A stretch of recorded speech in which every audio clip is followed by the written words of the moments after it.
Dr. Rennick, I've followed your work at Georgia State University for years. I'm pleased the university is now able to share your expertise with other institutions across the country through the National Institute for Student Success. And just make sure we get into the record, the book, Won't Lose This Dream by Andrew Gumbel, about what Georgia State did.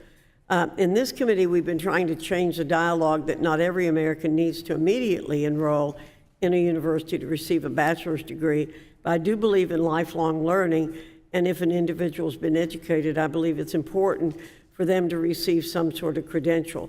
You mentioned in your testimony that Georgia State consolidated with a large community college.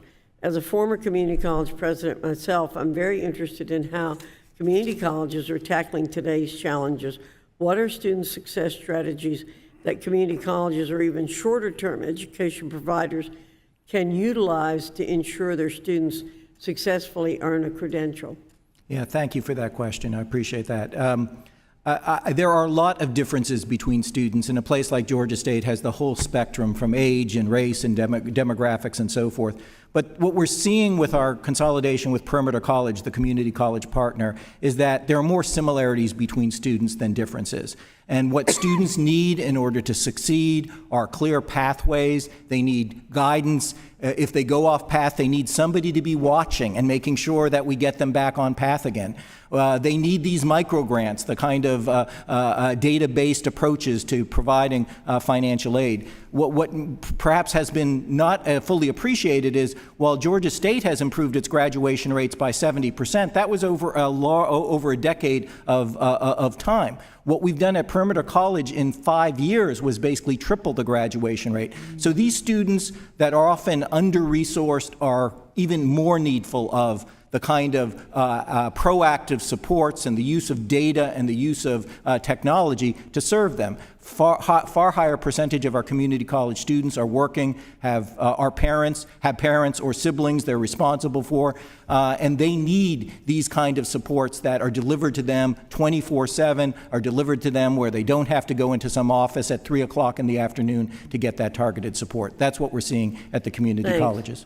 As you were talking earlier about data, I thought about there's a lot of data out there, sometimes not enough information, and the other thing was high-tech, high-touch. Mm-hmm. We've known for a long time you need to do high-tech, high-touch.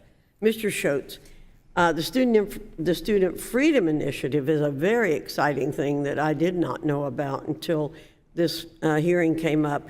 It shows that strong leadership nonprofits can harness private sector funding to support dozens of HBCUs and MSIs. Have there been any barriers to your work?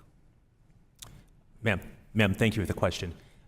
The barriers that we've seen are not the typical barriers that you would expect to come out of the program. Part of what we want to do is, just as you indicated, people don't know what we're doing, right? Yes, we actually provide all of the wraparound services that are being spoken about here today. Yes, we provide the micro-grant support. Yes, we provide internships and certification programs such that students leave with 2 paid internships, not just more advantageous form of private education loan, but they have 2 paid internships, they have micro grants, but in addition to actually working with the students, we actually expand the capacity of the institutions through helping them expand their endowments, helping make sure that they have broadband, making sure that the students actually have the underlying capacity at the institution to help them be successful. Great. One of the challenges we have as policymakers is convincing stakeholders to abandon status quo policies that don't help students and exacerbate the college cost problem.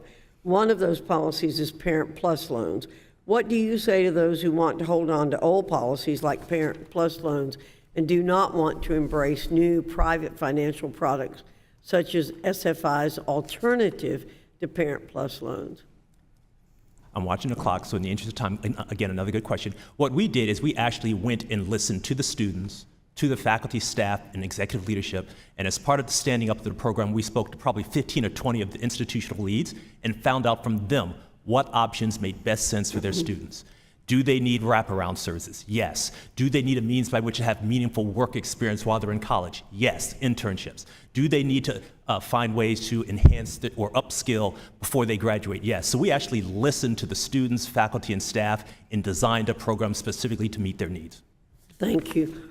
Dr. Carroll, my time is just about up, but I do want to compliment you as a transformative leader and to thank you for what you have done. You've certainly abandoned the status quo in your university, and we're very, very proud of you, and thank you so much for being here, and I thank also you, Ms. Erickson, for coming. With that, I would like to recognize Mr. Allen for 5 minutes.